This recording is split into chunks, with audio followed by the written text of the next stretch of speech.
In 1861, upon their return from the Gulf, Robert O'Hara Burke and William John Wills died in this very area of starvation and poisoning. But how is that possible when this very area has sustained Aborigines for thousands of years? Cooper's Creek is full of fish, freshwater clams and yabbies. The trees are alive with birds, and the area is frequented by kangaroos, rabbits and other creatures. On the 11th of November, Burke arrived here with his men and all his supplies and built a stockade as they were setting up a depot known as Camp 63. Burke was eager to move on, and by November, when his resupply from Menindee failed to arrive, he decided to take 3 men and continue towards the Gulf. William Bra was put in charge of the depot, and journal entries show that Burke had instructed Bra to wait for 3 months for his return. But Mr. Wills, who was in charge of navigation, quickly worked out that 3 months wouldn't be long enough and quietly told Bra to wait at the depot a further month, bringing it to 4 months. This agreement was kept secret in fear that Burke would feel his authority was undermined if he found out. By mid-December 1860, Burke, Wills, King and Gray took some camels and Burke's horse Billy and headed for the Gulf. By the 9th of January 1861, Burke reached the Gulf with ease as it was summer, and in the north that means lots of rain and lots of vegetation and wildlife to live off. But on his return to Camp 63, the weather had changed and the dry season had taken hold. With very little water and no food to spare for the animals, Burke's camels started to die one by one. This meant the remaining animals had to carry more supplies, adding to their already poor physical state. Charlie Gray, who was a man in his mid-60s, suffered terribly from the small rations that mostly consisted of dry camel meat, and one morning he was caught stealing food. John King would later tell an inquiry held in Melbourne that Mr. Burke had flogged Charlie Gray so badly that had he, John King, had a gun at the time, he would have shot Mr. Burke. From this point on, Charlie Gray was forbidden to eat with the others during meal times. When Burke's horse died of exhaustion, leaving one camel remaining, Burke realised he would never get back in time to make the 3-month window that he had set with William Bra. Back at Camp 63, William Bra was facing a possible mutiny when the 3-month deadline had passed and his men demanded they pack up camp and go home. Added to this, one of Bra's men had sustained a serious injury and was in desperate need of medical support. But sworn to wait 4 months, Bra held his ground as he desperately waited for Burke and Wills to return. 3 days' walk from the depot, and Charlie Gray, the elderly man who was hired by Burke in Menindee, died. John King again said during an inquiry that Charlie had again been flogged by Burke the day prior. Perhaps filled with guilt or remorse, Burke, who seemed to make mistake after mistake, ordered the group to halt and spent the entire day digging a shallow grave by hand to bury Charlie Gray. On the morning of the 21st of April 1861, 4 months and 4 days after Burke had left for the Gulf, Bra ordered his men to pack up and leave Camp 63. Before departing, Bra buried a box of supplies in the event that Burke miraculously returned, and blazed a large coolabah tree with the words "Dig 3 foot northwest." This was done so the local tribe of Aborigines wouldn't take the supplies. 9 hours after Bra departed, Burke, Wills and King arrived.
Arriving at the Dig Tree 8 days after departing Melbourne was something like 30 years in the making for me, as I still remember being a 16-year-old schoolboy sitting in the one and only cinema in Darwin to watch the movie Burke and Wills back in 1986. Thousands of hours of planning this adventure all led to this very moment where my eyes would finally look on the very tree that this whole saga revolved around. We were now 1,668 kilometres north of Royal Park, Melbourne, where we had departed from, and it felt like we were on a whole other planet. Looking around this place made me shake my head in disbelief at how anyone could die out here from starvation. But Burke and Wills did just that, and I simply couldn't get my head around it. That night we set up a table where we would have a formal dinner to honour Burke and his men. We'd been planning this dinner for over a year when Dave had read that among the many useless items that Burke had brought with him, he'd bought a cedar-top table so that his officers could dine like gentlemen.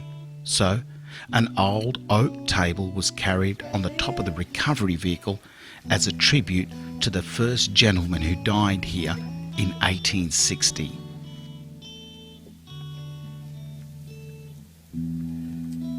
So I've called Mr. Kalakis, Mr. Newen, Mr. Sowry and myself, Mr. Gay, to the table tonight. And tonight we are here and we have a bottle of Mr. Burke's favourite Big Red. Unsure if Mr. Burke actually had a favourite Big Red. He may have had a favourite Big Black for all we know. However, what we do know is that his work, whether it be textbook perfect leadership or not, helped open up this country.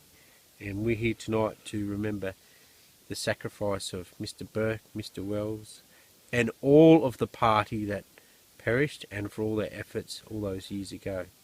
Otherwise we wouldn't be here, right here, doing this tonight. So I have, for your pleasure, from the Burke and Wills Winery, a nice bottle of Mr. Burke's favourite Big Red. Does that meet with everyone's approval? Yes, it does. Like a Shiraz. Okay. Shall we crack it? Yes. May I remind you? Our long-awaited night out with the ghosts of Burke and Wills was finally on its way, with the wine that we had bought from Victoria and the tastiest camp meal imaginable. We finally realised a dream, and now we were also making history. Yeah, Mr. Kalakis, whilst we have pulled the absolute piss out of you for your motorbikes in preparation, we thank you immensely for bringing us all here tonight. Because without your forethought or crazy harebrained scheme, none of us would be here today. Yeah. Are you all enjoying being here? First of all, Absolutely. a toast to Burke and Wills and all their men, and wish them well in their afterlife.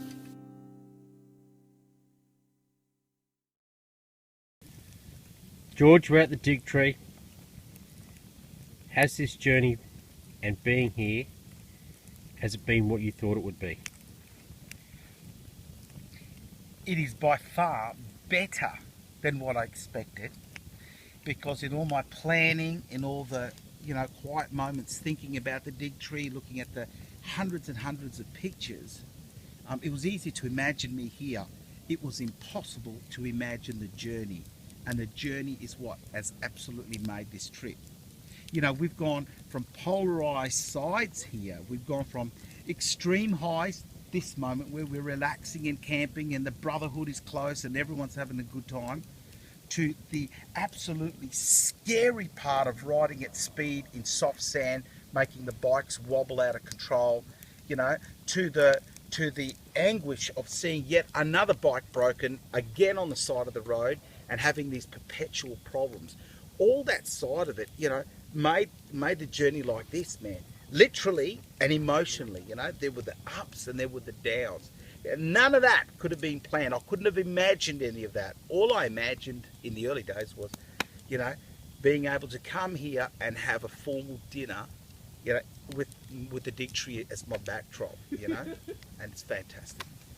more than I could have imagined. I hope that answers your question. George, thank you for sharing that with me, and thank you for sharing your journey with me. I would love having you.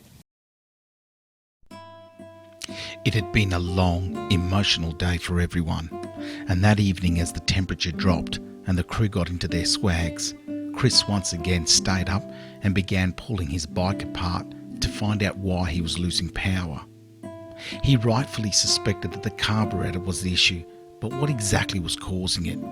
And it didn't take long until we found out. The inlet manifolds had perished. They'd turned brittle and broke apart, sucking in air, and that disrupts the air-fuel mix, something that is vital to the efficient running of all engines. But it wasn't until Chris pulled out and broke the rubber manifolds completely that we realised we were in serious trouble. It's one of the inlet manifolds, and we've just discovered that the inlet manifolds have actually failed. So we're not too sure what we can do there. If we should just fill that full of grease and give that a reasonable seal. But yeah, the rubber's actually the vulcanizing process to the aluminium has failed. So yeah, we'll give you an update a little bit later. But we've got the carburetor to fix up as well as the inlet manifolds. Well, as Chris is working on his bike and trying to clean up his carburetor, as you heard, we came across the inlet manifolds that are damaged. It is my experience, because it did happen to one of my other bikes, that all the repair in the world is not going to fix them. So, viewers, I'm right now staking my reputation on it, that this bike of Chris's, once we started playing with the carburetor and we discovered that those manifolds were not good, at that point we should have stopped. However, we continued, and it's my opinion that tomorrow this bike will end up on our trailer and the ride for Chris is over. As much faith as I have in Chris, I know for a fact this carburetor now will not be able to run with those manifolds, whether they put grease in them or glue them or whatever they do. And I'll tell you why, because a good friend of mine, Tony, Travis, Dado, we tried to glue them up and fix them up and sort them out, and we found out how that worked, didn't we? It didn't work out very good. So although the manifolds appeared to be okay at first, the moment we started jiggling that carburetor around, the telltale signs are right there that this is not a good move. Leave it in there and just put up with it. However, we continued, and as far as I'm concerned, that's the end of this bike. So it looks like Chris's bike is now out of action. However, I'm not going to say the curtain's dropped until the fat lady sings. So Chris, good luck with that, mate. You're going to need more than luck, mate, I assure you. All we could do that following morning was wait for Chris to work his magic. Dave cooked breakfast, and as always, someone, in this case Samantha, read from the Burke and Wills journals as the rest of us listened and appreciated it. If the stinging heat wasn't bad enough, the outback flies certainly were making an effort to ruin the moment. I stayed up with Chris until 3:30 a.m. watching him and doing my best to assist him with lots of hot coffee and whatever snacks I could find just to keep him going. The manifold's actually failed. It's a pretty common fault with rubber to vulcanised rubber under aluminium parts. But what we've managed to do last night is clean all this up here, and you see it all roughed up with a file, and we've used Aerodite to glue them back together. It's 24 hours, a bit concerned, we ain't got 24 hours to wait, but it's gone off quite hard because we kept it warm beside the fire, and the Aerodite we had sitting on the table at night, it just gets quite cold, still has not gone off, so put it beside the fire last night obviously worked, and it's quite hard, so we're going to try and assemble this without damaging our repaired part, and we'll get this bike back on the road. And we also found the breathers for the carburetor were blocked up, the dirt, the hoses, and that was causing it to behave bad, and we unblocked them, so hopefully this bike will perform. Now the big question on everybody's lips was, will it work? Will the bloody effort put into this last big issue finally pay off? Now I'd already gone on record stating my views, that his bike would not start again unless we had new manifolds to replace the damaged ones.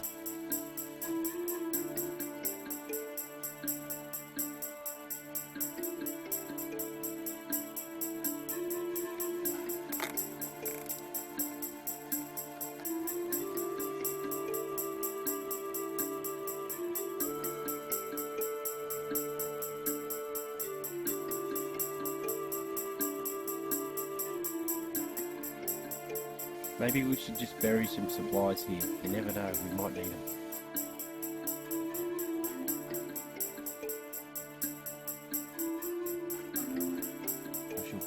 She'll live. First go, mate. First go. Folks, that's a testament to the man's ability to be able to get any broken, busted ass piece of machinery up and running. But the big question's going to be, can it survive the trip? Will it make it all the way up to Karumba? We'll follow it, and so will you. Let's see how we go. We left that morning with a smile on our face, feeling our journey to the dig tree was worth all the effort. Our adventure wasn't over, far from it. Coming up in 2 days would be a challenge so great that it would decide who was the superior rider in our group as we take on Australia's largest sand dune in the Simpson Desert, Big Red. But that was still 2 days away, so it was time to just sit back on our bikes and enjoy our trek through parts of Australia that less than 1% of our population will ever see in their lifetime.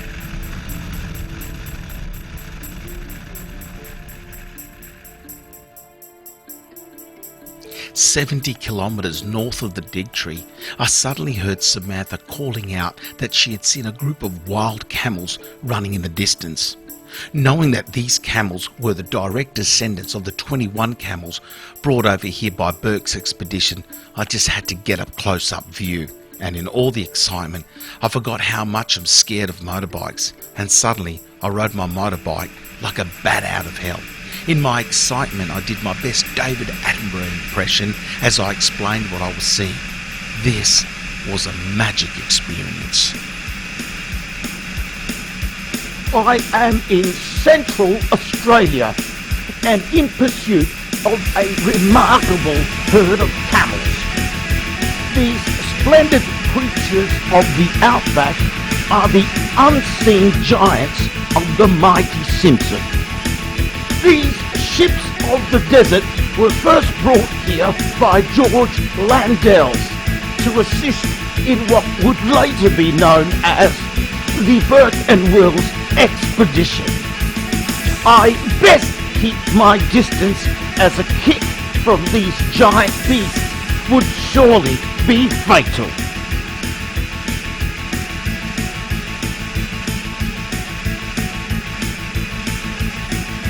What an amazing adrenaline charge that was for me. I'd finally taken a risk and dared to go fast, and I bloody well loved it. And how amazing was that, actually seeing a herd of camels that were in the very area that Burke had camped. My spirits were through the roof until I saw the look on Dave's face, and I knew that there was something terribly wrong. The Trailer of Doom. Just when I thought everything was finally going our way, the trailer broke a spring. With just over 900 kilometres of corrugated dirt in front of us, this was bad. The closest place to get a set of springs was anyone's guess. It could be in Birdsville, and that's 400 kilometres to the north, or it could be in Broken Hill, and that's 700 kilometres behind us. As the afternoon came upon us, so did the cold desert chill, so we had to sort something out fast. 2 cars had stopped to assist us, and we welcomed the distraction. But knowing that the darkness would soon be coming, everyone pitched in to work out a solution to our latest drama.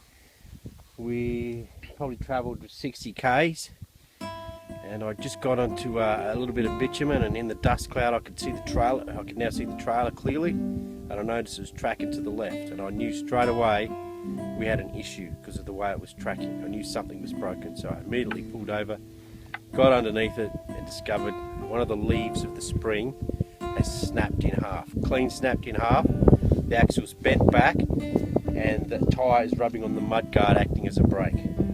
It obviously hadn't happened that long ago because I could put my hand on that mudguard. It wasn't too hot, so it was a recent So break. you caught it straight away. Caught it as early as we could. Trailer. Yeah, Dave was had a few dramas and tyre rubbing around on the back here and hanging out the side, but the axle's not perpendicular to the chassis rails. We've got a broken spring under here, and I'll take the camera under if you like. Quick view. It's broken there. just sitting up on the chassis there. And we've got this tie strap here to tie the axle forward. We're sort of halfway through the repair, and we're going to put some packing up here to fill this gap here. So hopefully we should be right, and we'll give you an update when we've finished the repair. Although I had all the faith in the world that Chris, the Superman of damage repair, could fix this latest issue, what he couldn't fix was the loss of time. Each time we break down on the side of the road, that's valuable time lost exploring and seeing this country. But that's no different to Burke and his men. According to their journals, they often spent days looking for runaway camels out this way. Once it was so bad that Wills nearly died of thirst when he himself got lost looking for one of those runaway camels.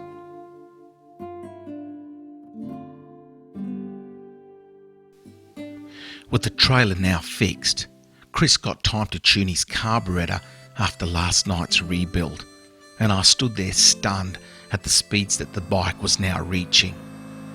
But all along we were consuming more and more valuable fuel that we didn't have to spare. The trailer repair took more than 4 hours, meaning our day was gone, so we quickly found a spot on the side of the road and set up a camp. To most people, this area that we selected looks empty and unappealing, but that's only because the camera cannot capture the beauty of a place like this. And it's a combination of many things that make these places so perfect to us. It's the colours, it's the sounds, it's the smells, and the endless horizons that send the message home to you that you really are out in the middle of nowhere.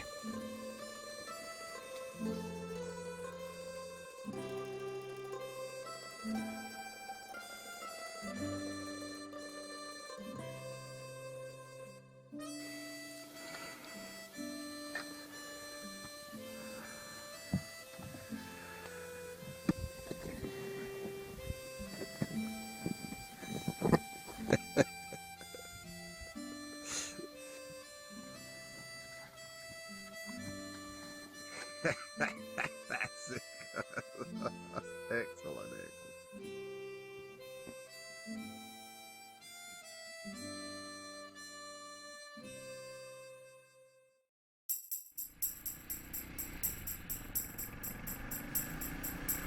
That next day, as we inched towards Birdsville, we found ourselves on the Arabry Road. This remote but beautiful road runs along the border between South Australia and Queensland. Located out here was an abandoned airfield as well as a number of old shearing sheds that are nothing more than ruins today. While riding, we kept our eyes open for anything worth looking at that wouldn't be too hard to get up close to see. And then, out of nowhere, we saw a sight that had to be captured by our cameras.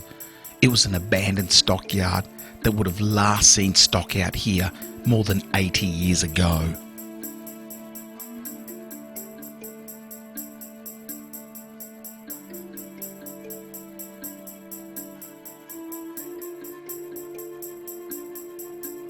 So we're riding on a road towards Birdsville, and that road in particular is the Arabry Highway. And it's a great stretch of road. It's very good quality. We're able to pick up our speed and do about 100 k's an hour on it. While we were riding, we came across this old abandoned stockade, and it's gorgeous. It is every photographer's dream to take a photo of something like this. So let's have a look. Look at the way this once solid timber fence has become nothing more than splintered shards. What on earth was this stockyard doing out here? There's no water, no feed, and no manpower. And yet, this stockyard would have held its own when the iconic Queensland drover would come out this way with their swags and their billy cans looking for work. All the research I made into this spot turned up nothing, as if this place never existed. And yet, clearly, it did. This meant we were now close to ghost towns, long abandoned by their folk for a multitude of reasons.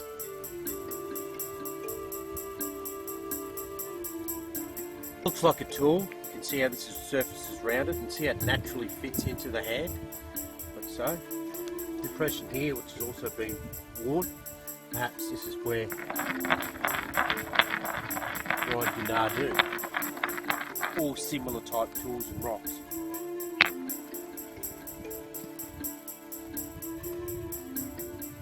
In this photo that was dated in the 40s, you can see shearers working away to remove wool off the sheep.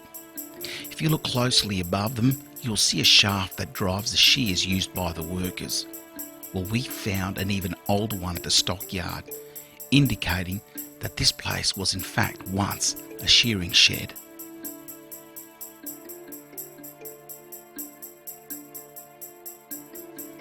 But now the shearing shed is no more, as are the swagmen that once moved around these areas looking for work.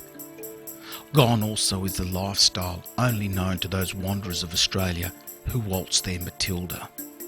It saddens us that this historic place is located so far out of reach for some, but it saddens us even more knowing that the history behind this iconic place is now out of reach to everyone.